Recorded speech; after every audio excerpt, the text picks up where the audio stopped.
Բարև ձեզ հարգելի հեռուստադիտողներ։ Աշխարհում քիչ քաղաքներ կան, որոնք նախագծվել եւ կառուցվել են ընդամենը մեկ մարդու նախագծով։ Համայն հայության մայրաքաղաք արևային Երևանը նրա հանճարի շնորհիվ հենց այդպիսի քաղաքներից է։ Հայորդին էր հաղորդաշարի այսօրվա հաղորդումը նվիրված է Ալեքսանդր Թամանյանին։ Մեր հաղորդման հյուրերն են Հայաստանի ճարտարապետների միության նախագահ Մկրտիչ Մինասյանը եւ Ճարտարապետության ազգային Թանգարան ինստիտուտի տնօրեն ճարտարապետության դոկտոր պրոֆեսոր Աշոտ Գրիգորյանը։ Բարի գալուստ հարգելի պարոնայք, շնորհակալություն հավերը ընդունելու համար։ Շնորհակալություն։ Այժմ հարգելի հեռուստադիտողներ, ծանոթանանք Ալեքսանդր Թամանյանի կյանքին եւ գործունեությանը նվիրված փոքրիկ ակնարկին եւ կշարունակենք մեր հաղորդումը։ Հայ նոր ճարտարապետության հիմնադիր Ալեքսանդր Թամանյանը ծնվել է 1878 թվականի մարտի 4-ին Կրասնոդարում։ 1896 թվականին ավարտել է Կուբանի Ալեքսանդրովյան ուսումնարանը։ 1904 թվականին Պետերբուրգի Գեղարվեստի ակադեմիայի բարձրագույն գեղարվեստական ուսումնարանի ճարտարապետության բաժանմունքը։ Առաջին գործը Պետերբուրգի Սուրբ Կատարինե հայկական եկեղեցու վերակառուցումն էր։ Հետևելով Նիկողայոս Մարի Անիի պեղումներին, նախագծել է Անիի թանգարանը։ Ռուսաստանում հայտնի է դարձել հետևյալ նախագծերով. Կոչուբեի առանձնատուն Ցարսկայե Սիլոյում, Շերբատովի տուն Մոսկվայում, Յարոսլավլի հոբելյանական ցուցահանդեսի փայտաշեն համալիր, Մոսկվա-Կազան երկաթուղու հիվանդանոցային համալիր։ 1914 թվականին ընտրվել է Պետերբուրգի Գեղարվեստի ակադեմիայի ճարտարապետության ակադեմիկոս, իսկ 1917 թվականին ակադեմիայի նախագահ։ 1919 թվականին եկել է Երևան, նշանակվել գլխավոր ճարտարապետի վարչության եւ հնությունների պահպանման հանձնաժողովի նախագահ, Հակոբ Կոջոյանի հետ ստեղծել պետական զինանշանը։ 1921 թվականին անցել է Պարսկաստան, Թավրիզում բացել գեղարվեստական ստուդիա, աշխատել ճարտարապետ։ 1923 թվականին լուսավորության ժողկոմ Աշոտ Հովանեսյանի ու արտաքին գործերի ժողկոմ Ասքանաս Մռավյանի հրավերով վերադարձել է Երևան։ Եղել է կառավարության գերագույն տեխնիկական բաժնի հուշարձանների պահպանության կոմիտեի եւ Հայաստանի կերպարվեստի աշխատողների ընկերության նախագահ։ Նախագծել է Երևանի, Գյումրիի, Էջմիածնի, Գավառի, Հրազդանի, Նուբարաշենի եւ այլ բնակավայրերի գլխավոր հատակագծերը։ Երևանի հիդրոէլեկտրակայանը, Աստղադիտարանը, Դիահերձարանը, անասնաբուժական, ֆիզիոթերապևտիկ, պոլիտեխնիկական ինստիտուտների, Հայաստանի ազգային գրադարանի, կառավարության շենքերը։ Վերջինիս համար 1942 թվականին հետմահու ստացել է ԽՍՀՄ պետական մրցանակ։ Նաև նախագծել է օպերայի եւ բալետի թատրոնի շենքը, որի համար 1937 թվականին Փարիզի համաշխարհային ցուցահանդեսի ժամանակ ստացել է մեծ ոսկե մեդալ։ 1926 թվականին արժանացել է Հայաստանի ժողովրդական ճարտարապետի կոչման։ Մահացել է 1936 թվականի փետրվարի 20-ին։ Ուղարկավորված է Երևանում, Կոմիտասի անվան Պանթեոնում։ Զբաղվել է հայկական ճարտարապետության ուսումնասիրությամբ եւ հուշարձանների պահպանմամբ, նաեւ երիտասարդ ճարտարապետների պատրաստմամբ։ Նրա անունով են կոչվել Երևանում փողոց, Հայաստանի ճարտարապետի տունը, Թանգարան ինստիտուտ, թողարկվել է նամականիշ եւ թղթադրամ։ Պարոն Մինասյան, Ալեքսանդր Թամանյանին համարում ենք հայ նոր ճարտարապետության հիմնադիր եւ այդ առումով ընդունված է ասել, որ նա նույնությամբ կամ մեխանիկորեն չկրկնելով հինը նկատի ունեմ ճարտարապետության մեջ, այդ ամենը նաեւ չմերժելով, բայց եւ այնպես կարողացավ իր հանճարի տաղանդի շնորհիվ օրգանական որոշակի կապ ստեղծել այդ հնի եւ նորի արդեն իր ժամանակվա նորի միջև եւ այդ ավանդականը, պատմական ավանդականը եւ ժամանակակիցը լավագույնս կարողացավ համադրել։ Խնդրում եմ այդ տեսանկյունից ձեր գնահատականը տալ։ Դե ես նորից կրկնեմ, մենք գնահատական տալ մեծ Թամանյանին շատ դժվար է։ Մեծ Թամանյանը իր աշխատանքով արդեն ասել է մեզ բոլորիս եւ սովորացրել է եւ այդ քաղաքն է կառուցել, որ բոլորիս կողմից հայության կողմից մեր մայրաքաղաքն է։ Ինչն էր Թամանյանի մտածմունքների երևի թե առարկան, ուսանելով Սանկտ Պետերբուրգի Գեղարվեստի ակադեմիայում, կարճ ժամանակում մեծ հեղինակություն վայելելով եւ վերջապես շատ երիտասարդ ժամանակ դառնալով փոխպրեզիդենտ ու ակադեմիկոս, նա միայն մի իղձ ուներ, որպեսզի կարողանար այդ բոլոր գիտելիքները իր, որը կրթությունը որ ստացել էր ռուսական ակադեմիական միջավայրում, տեղափոխել իր հայրենիքում։ Եւ նրա հանդիպումը Թորոս Թորոմոնյանի հետ մեծ դեր կատարեցին, որովհետեւ մինչև այստեղ գալն նա ծանոթ էր, բայց հետո արդեն ավելի մոտիկից ծանոթանալով Թորոս Թորոմոնյանի հետ նա տեսավ, թե ինչ հսկայական ժառանգության տեր ենք մենք եւ որը ինչքան շատ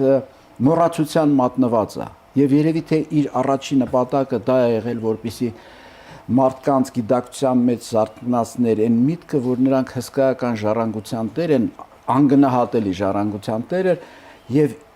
իր տաղանդի ուժը դա ներեց, որպեսզի կարողանար այդ բոլորը յուրովի ներկայացներ, որովհետեւ նույնիսկ 8 թվականին չէ կարծեմ Աշոտ, նա մարի այդ պատմածների նրա թանգարանի էսկիզներ արեն, դեռ նախագիծը չէր, բայց ամենայն դեպս այդ մտքերը կար իր մեջ եւ դրանով եւ գալով Հայաստան արդեն նա կարողացավ այդ բոլորը իմի բերել։ Շատ կարճ ժամանակամոչեցում իմիջան, շատ կարճ ժամանակում, այսինքն ինչքան պետքա մարդու միտքը շատ խիստ լարված ու սուր աշխատել, որ կարողանար այդ կարճ ժամանակամոչեցում 13 տարի ժամանակն շատ օպտիմալ օգտագործել այդ առումով, օպտիմալ օգտագործել։ Չնայած այդ ժամանակը բոլորը ուղղված էր իր դեմ, որովհետև այդ ժամանակ աշխարհում առանձնապես ճարտարապետական միջավայրում բազմաթիվ դպրոցներ կային, մեկը մյուսից տենց առաջ ավանգարդային մտածելակերպով, բայց Թամանյանը իր տաղանդի շնորհիվ գտավ, որ առաջին հերթին ճիշտ է, երբ որ իր ժողովրդի ստեղծածը նորովի վերադարձնի, որպեսզի ժողովուրդը իմանա ինչ արժեքի տեր է եւ նոր հետո արդեն հետագա սերունդները կմտածեն, թե ինչ ճանապարհով գնան։ Եվ հետագա սերունդներն են Թամանյանական դպրոց ստեղծեց, սերունդները շարունակեցին նրա աշխատանքը։ Ես ուզում եմ ասեմ, ավելի հեռուն նայելով, նա ամենայն դեպս այնպիսի մի քաղաք ստեղծեց, ամենայն դեպս քաղաքի կենտրոն ստեղծեց, որը մենք ջերմությամբ պետքա պահպանենք մինչև վերջ։ Այդ հարցին դեր կանդրադառնանք։ Պարոն Գրիգորյան, Պաստոր Թամանյանը գերազանցապես պրակտիկ ճարտարապետ էր, Թորոս Թորոմանյանի անունը հիշատակվեց, նա բոլորս գիտենք, որ ճարտարապետության պատմությամբ էր զբաղվում, տեսության պատմությամբ, այսինքն տեսական ճարտարապետ էր։ Եվ այդ պրակտիկ ճարտարապետ լինելով իր հիրավի գեր ծանրաբեռնվածությանը, այնուամենայնիվ նա ժամանակ էր գտնում կամ նա էր վստահում, գուցե այդպես ասենք, ղեկավարել մեր պատմական հուշարձանների պահպանության եւ վերականգնման աշխատանքները, ուսումնասիրում էր ճարտարապետության պատմությունը եւ նույն ճարտարապետների պատրաստմամբ էր զբաղվում։ Անշուշտ այդպես էր, ես ուզենայի մի փոքր անդրադառնալ ձեր նախորդ հարցին, երբ որ հնչեց հին եւ նոր։ Մի քիչ փորձենք պարզաբանել հին ու նորը, որովհետեւ երկու բառերն էլ իրականում հարաբերական են շատ, որն էր հինը Թամանյանի տեսանկյունից։ Նախ ես հին բառը չէի օգտագործի որպես տերմին, այլ այն փորձառությունը, որ ուներ Թամանյանը, դա ռուսական, ինչպես ասվեց, ակադեմիական դպրոցներ, կլասիկ այսպես ասած, կլասիկ դպրոցներ, որ իրեն մեջ խտացնում էր ամբողջ եվրոպական մշակույթը, բոլոր ճարտարապետական եւ մշակութաբանական ուղղություններով, ընդհուպ, ասենք, կլասիցիզմից մինչև ամպիր ուղղությունները։ Եվ Թամանյանը այս ուղղություններին փայլուն էր տիրապետում։ Եվ արդեն իսկ ուներ փորձառությունը Ռուսաստանում կառուցած իրեն բազմաթիվ կառույցներում։ Տեղափոխվելով Հայաստան, շատ հետաքրքիր է, մի իրավիճակի էին քաղաքականատես լինում, երբ որ գիտենք պատմական ինչպիսի բարդ իրավիճակում էր գտնվում 20-ականներին կամ 18 թվականներին, երբ որ նա 19-ին առաջի անգամ եկավ, եւ այս իրավիճակում ինչպես համադրել այդ ակադեմիականը նոր մի միջավայրում, որտեղ իրականում պիտի կառուցվեր նոր պետականության ճարտարապետություն, նոր մայրաքաղաքի ճարտարապետություն եւ հարաբերական, այո, այդ 0 վիճակն էր, ելակետային կարծեք մեկ վիճակ, բայց խնդիրը դրված էր պետականորեն բազմաճյուղ, պետք էր պահպանել գոյություն ունեցող հուշարձանները, պետք էր ստեղծել նոր ճարտարապետություն, նոր քաղաք, նոր մայրաքաղաք, եւ այստեղ մի ամբողջ բանակ է կարծեք աշխատում հարաբերական առումով բանակը, եւ իրոք ինչպես դուք նկատեցիք, գործին միանում է Թորոս Թորոմանյանը։ Եվ իզուր չի, որ մենք անվանում ենք Թորոս Թորոմանյանին հայ միջնադարյան ճարտարապետության գիտական մեկնաբանության հիմնադիրը, գիտական վերլուծության հիմնադիրը, եւ Թամանյան, Թորոմանյան այս երկակի փաստորեն միությունը ստեղծում է մի հզոր շերտ գիտատեսական, պատմական եւ նաեւ այդ ակադեմիական փորձառությունը, որի վրա պետք է ստեղծվեր նոր ճարտարապետություն։ Այդ մեր բախտը բերել է։ Թորոմանյանն ու Թամանյանը երկուսը համատեղ իրենց ջանքերը ու գիտելիքները եւ ինչ է ստացվում։ Ուրեմն մի կողմից ունենք Եվրոպայից Ռուսաստան անցած ավանդական կամ եվրոպական ճարտարապետությունը, մյուս ունենք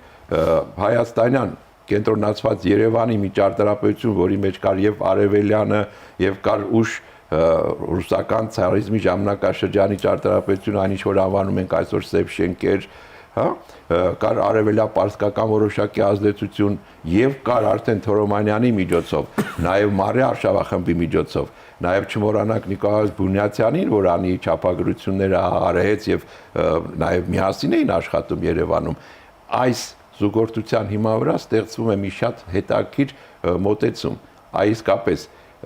ակադեմիականը եւ հայ միջնադարյան ճարտարապետությունը ինչպես զուգորդել եւ այդ երկուսի համադրությամբ ինչպես ստանալ նորը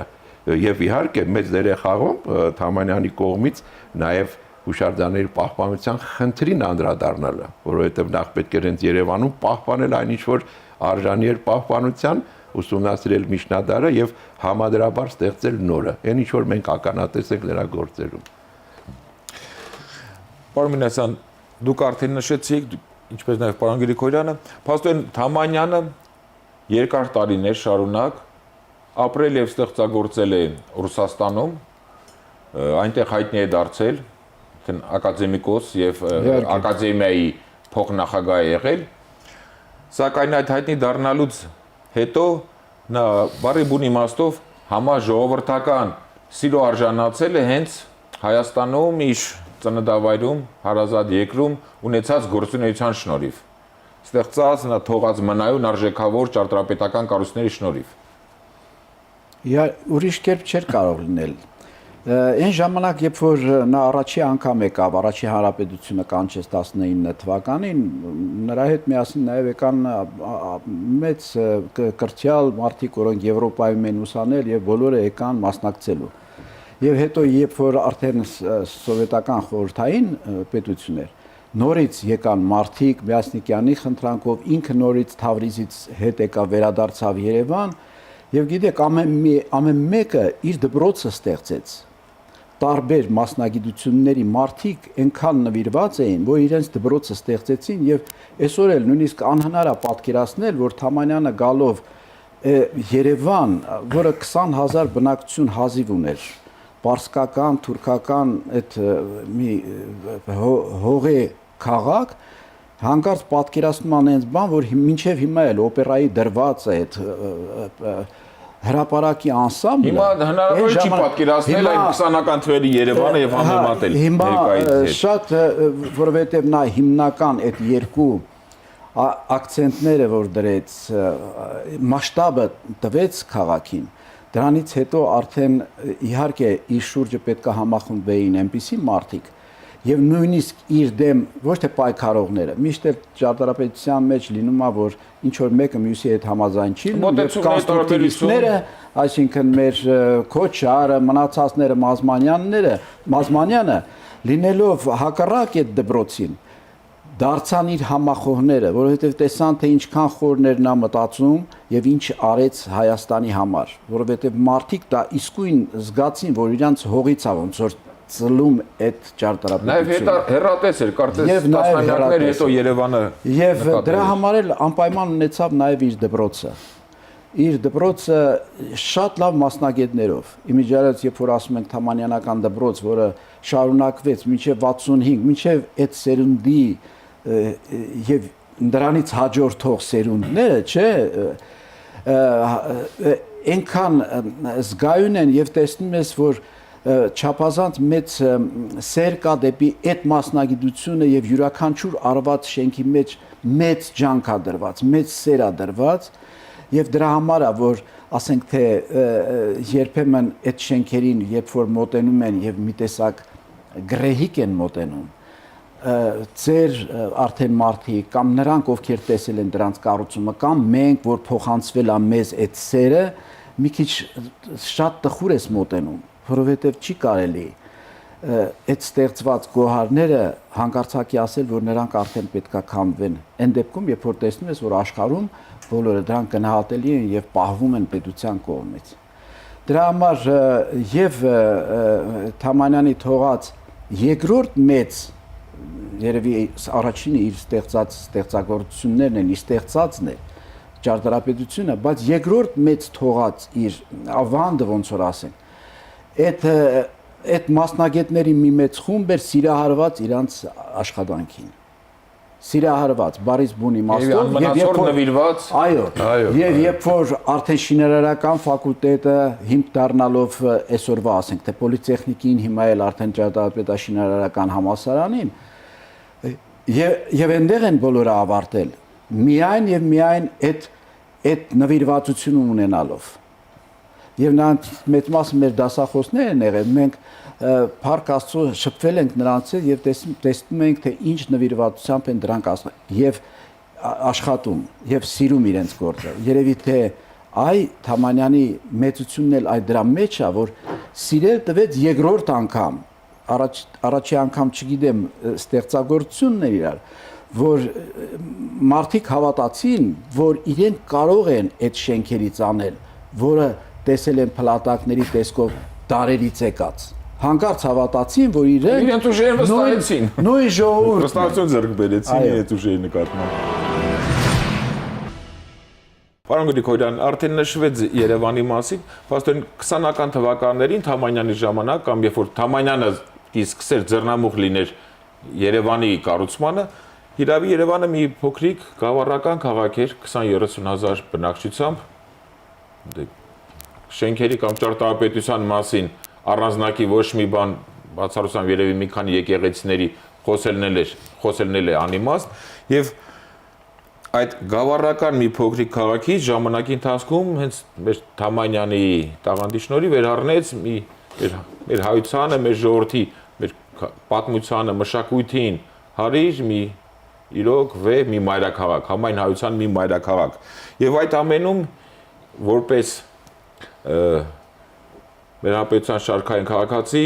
որը ճարտարապետությունից թե տեսականորեն, թե գործնականորեն հեռու է, հատկապես երկու ճարտարապետական կոմպոզիցիա եմ ուզում առանձնացնել եւ խնդրել ձեր գնահատական տալ, դա հանրապետության հրապարակն է, կառավարության շենքով ընդհանրապես այդ հրապարակի համալիրը եւ իհարկե օպերայի եւ բալետի թատրոնը, որով բոլորս սիրում ենք հպարտանալ շահել է միջազգային մրցանակ եւ այլն եւ այլն։ Գիտեք, նախ այն տեսակետը, որ փորձում ենք միայն Երևանի վրա անդրադառնալ, սա անշուշտ գոյություն ունի այն չափերի մեջ, երբ որ խոսքը պիտի գնա Երևանի գլխավոր հատակցի մշակմանը, բայց թե Թամանյանը, թե Թերոմանյանը, թե մյուս իրենց համախոհները եւ մշակութային այն գործիչները, որոնք ինչպես ասած հավաքվել էին Երևանում, նրանք շատ լավ հասկանում էին, որ Հայաստանը միայն Երևանի տարածքով չի։ Նրանք շատ լավ գիտեին եւ Ղարսի ճարտարապետությունը, եւ Անի ճարտարապետությունը, եւ պատմական Հայաստանի տարածքի հուշարձանները, եւ սա արդեն այսպես կարգավորված, ծրագրավորված հետազոտության մի արդյունք էր։ Բայց խնդիրը ինչն էր, որ իսկապես Թամանյանին հաջողվեց կենտրոնացնել այս ճարտարապետական գոհարների լավագույն օրինակները Երևանի նոր Երևանի կառուցապատման մեջ։ Եվ սա է, որ մենք ընկալում ենք, եւ այդ շենքերը իրականում մեր բոլորի վրա դրական ազդեցություն են ունենում, դրական լիցքեր են հաղորդում։ Եվ ինչպես նշեցիք, այդ երկու հիմնական խոշորածավալ կառույցները, որոնցով Թամանյանը կարծեք թե անկյունակարերը դրեց Երևանի գլխավոր հատակագծի եւ այնքան հերատես, ինչպես որ ճարտարապետին է հատուկ, որ արդեն 100 տարի, չէ, 100 տարի առաջ նախատեսված քաղաքը դեռևս շնչում է, դեռևս կենթանի է եւ դեռ պիտի շարունակվի եւ իրականում այս երկու կարծեք հիմնասյուների միջոցով, բայց որն է իսկապես նրանց մշակութային կամ ճարտարապետական կամ գեղագիտական արժեքը։ Գիտեք հետաքրքիրն ինչ է։ Եթե մենք ուշադիր նայենք երկու կառույցներին, ապա այնտեղ կտեսնենք իսկապես դասական ճարտարապետության առանձին հատվածներ, բայց ծավալատարածական լուծման մեջ, նույնիսկ հատակցային լուծման մեջ այս հանգույցները կարծեք անցնում են երկրորդ պլան եւ առաջ է մղվում քարի ճարտարապետության գաղափարը ընդհանրապես, որ հատուկ էր հայ միջնադարյան ճարտարապետությանը, հայ ճարտարապետության ավանդության մեջ օգտագործվող ենթադրենք կրկնակի սյուն, սյունաշար, հա, որմնա սյուների եւ որմնա կամարների մոտեցում, ռիթմիկան, սիմետրիան, հա, լույսուստվերի գաղափարը, Զարդանախշի համադրությունը, որ ամբողջ միջնադարը լեցուն է նման Ամենը Թամանյանը փաստորեն լավագույնս օգտագործեց, կիրառեց։ Նա կարողացավ առաջինը նախ նկատել գոյություն ունեցող ավանդության մեջ այս կարևոր ժառանգության մասերը կազմող ճարտարապետական նախատիպ օրինվածքները։ Երկրորդը կարողացավ գնահատել դրանք եւ ճիշտ գտնել թե որտեղ պիտի կիրառվի եւ ինչ ձևով։ Եվ գիտեք գաղտնիքը ինչու՞մն է։ Այսօր երբ որ մենք որ այո ինչ խոսք կարող ենք Թամանյանական դպրոցի, նաև Թամանյանական ավանդությունների, բայց մենք անմիջապես կարծեք մեկ կամուրջ զուգահեռ ենք նետում դեպի միջնադար եւ տեսնում ենք, որ այս երկու ճարտարապետությունները նույնն են հայեցի հոգեբանության տեսանկյունից, մոտ են իրար, գույնի, գծի, ծավալի, Զարդանախշի, հորինվածքի, ինչպես ասի, լույսուստվերի եւ այլն, իմիջիայլոց եւ ներսում եւ դրսում կառույցի եւ քաղաքի մասշտաբի մեջ։ Սա է, որ մեզ անմիջապես, կարծեք մի քանի 100 տարվա այս անջրպետը մոտեցնում է, բնականաբար երկուսն էլ արժևորվում են, երկուսն էլ դառնում են ընդօրինակելի, փայփայելի, գովելի մեզ համար հարազատ կառույցներ եւ մենք ուզում ենք եւ պահպանել եւ ցավով ենք, ինչպես ասաց պարոն Մինասյանը վերաբերում, երբ որ որևէ այսպես ուղակի կամ անուղակի ոչ հարիր միջամտություն է փորձում ներկայացվել այդ կառույցների նկատմամբ եւ այդտեղ արդեն միայն Թամանյանի անձի հարցը չի, այլ ընդհանուր արդեն ժողովրդական իսկապես հարգանքը եւ վայելքը կարծեք ապրած հուշարձաններ են եւ վերջապես դրանք Երևանի դիմագիծը բնորոշող կառույցներ են, այնպես որ Թամանյանի արժեքը եւ հետագայում այո Թամանյանական դպրոցի, ինչպես ասվեց, որ արդեն մի ամբողջ ճարտարապետների սերունդներ սեցին նման ձևով մտածել եւ այսօր էլ այդ մտածողությունը դերևս մեր մեջ կա եւ հույս ունենանք, որ առաջիկայում էլ պիտի լինի, այնպես որ այս երկու կառույցները իսկապես հիմնասյուներ էին, հիմնակարային էին եւ Փառք Աստծո, որ դրանք կան, որովհետև հակառակ դեպքում Երևանը պատկերացնել միայն ստեփ շենքերով կամ աղյուսաշենով դա կներ միահավոր բան։ Վարդագույն տուֆի Երևանը ոչ միայն վարդագույն, ընդհանրապես քարի բազմագույն ճարտարապետությամբ, այո։ Պարոն Մինասյան, արդեն նշվեց Թամանյանական դպրոցի ավանդույթների մասին, նրա աշակերտների մասին։ Կխնդրեի ձեզ, որպես մեր հանրապետության ճարտարապետների միության նախագահ, Թամանյանի դասերը որոնք են հենց այդ դպրոցի կամ ավանդների շարունակման առումով մեր երիտասարդ ճարտարապետների նրանք պետք է հետևեն այդ 21-րդ դարում ենք 21-րդ դարում պիտի հետևեն Թամանյանի ավանդներին, շարունակեն նրա ավանդույթները ճարտարապետության առումով թե ոչ, թե շարունակելով ավելի զարգացնեն։ Գիտեք, ճարտարապետությունը դինամիկ մասնագիտություն է շատ։ Նա չի կարող լինել, ասենք Թամանյանը ժամանակին ճիշտ գնահատեց իրադրությունը եւ ստեղծեց մեզ շատ հարազատ ճարտարապետություն ժառանգությունից ելնելով։ Ես մի րոպե պարոն Գրիգորյան պատկերացնում եմ, որ ասենք թե նա գնար նրան, որ կոնստրուկտիվիստական քաղաք ստանար, ոնց որ ասենք հիմա Խարկովն է։ Դրանք շատ իրար մոտիկ են։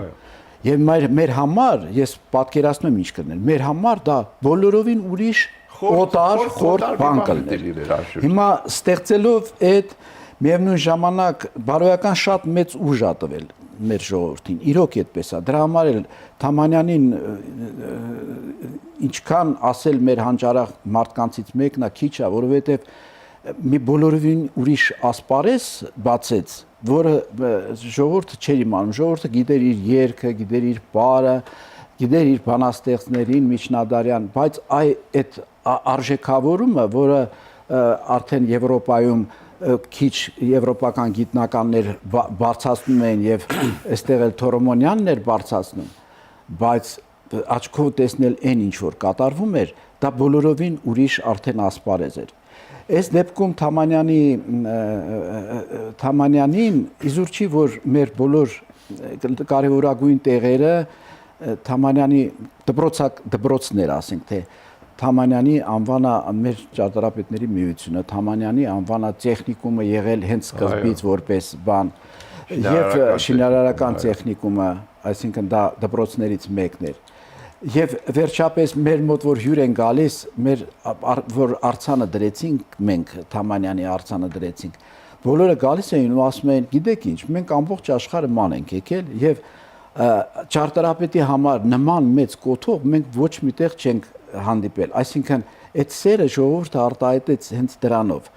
Եվ մինչև հիմա էլ մեր դպրոցը օրինակի համար ճարտարապետների մեր ճարտարապետաշինարարական համալսարանը աշխատում է որպեսզի դա չկորցնի։ Անպայման կարելի անվանակոչել Թամանյանի անունով։ Դա իր հերթին կգա ժամանակը չգիտեմ, բայց համենայն դեպս աշխատում է որպեսզի դասախոսները աշխատում են որպեսզի դա այդ հետքը չկորի եւ Թամանյանի որպես մտածելակերպ։ Պարտադիր չի որ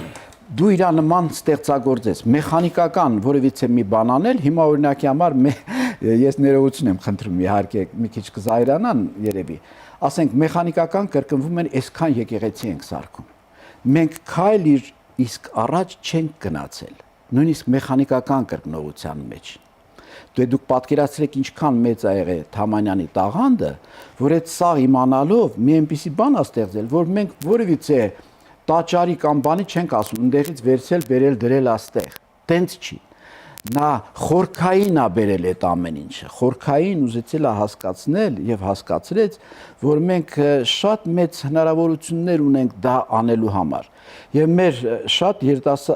տաղանդավոր ճարտարապետներ հետո Թամանյանական դպրոցի դա շարունակեցին եւ ասենք Բախշինյանը, Սոս Մանուկյանը, ես շատ հանգիստ կարող եմ Իսրայելյանը, նրանք բոլորը այդ շարունակությունն էին։ Նոր նրանից հետո եկող մյուս սերունդ, ասենք Թորոսյան Ջիմը, Գուրզադյանը, ասենք եթե հիշում եք գյուղերում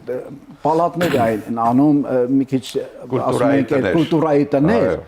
բայց այսօր որ նայում եք դա, գիտեք, ամեն մեկը մի տաճարի պես արած, շատ կուլտուրայի տներ արել, ասենք Ռազմիկ Ալավերդյանը, շատ հետաքրքիր, գեղեցիկ արված ամեն մի գյուղի համար ոնց որ մասշտաբով ընտրված շատ գեղեցիկ արդյունաբերական կառուցապատման մեջ կա դա։ Այսինքն դա մի ուղենիշ է եղել, որին ձգտել են մոտենալ, բայց ստեղծագործաբար։ Նա կարողացավ գտնել յուրաքանչյուրի մեջ այն առաջադեմը, որի համադրությամբ պիտի ստեղծվի նորը։ Երբեք չի կարելի նոր շինանյութ կիրառելով ստեղծել նոր ճարտարապետություն։ Արտաքին, ինչպես ասվեց, խաբկանքով, մակերեսային մոտեցումով չի ստեղծվում ժառանգականությունը։ Ժառանգականության համար պետք է մոտենալ խորանալ մտածողության մեջ, այն փիլիսոփայության մեջ, որ արդյունքում դա ստեղծվել է, այո,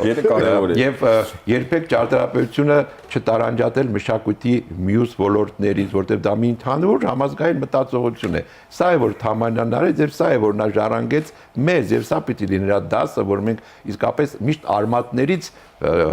խորանալով առաջադիմենք։ Շնորհակալություն։ Դե մեզ մնում է մաղթել, որ մեր ներկա ժամանակակից ճարտարապետները հավատարիմ մնան Թամանյանական ավանդույթներին եւ ավելի շարունակելով ավելի զարգացնեն։ Հարգելի բարեկամներ, կրկին շնորհակալություն հաղորդմանը մասնակցելու համար։ Շնորհակալություն հրավերի համար։ Հարգելի հեռուստադիտողներ, հաղորդումը ցանկանում եմ ավարտել Չարենցի հետեւյալ տողերով, Թամանյանի մահից ընդամենը 3 օր անց Եղիշե Չարենցը նրա հիշատակին նվիրված «Մահվան տեսիլ» բանաստեղծության մեջ հետևյալ տողերներ գրում. Նա տեսել է արևային մի քաղաք, ինչպես մաքուր մարմարի կապույտ կողին նկարած, արևային ժամացույց, քարտեզ նահաքաղաքի, պողոտաներ, փողոցներ, բոլորաձիգ երկարած, իսկ կենտրոնում երկնահաս գրանիցա մի բագին։ Հարգելի հեռուստադիտողներ, Հայորդիներ հաղորդաշարի այսօրվա հաղորդումը նվիրված էր Ալեքսանդր Թամանյանին։ Առայժմ այսքանը, ճանաչենք հայորդիներին։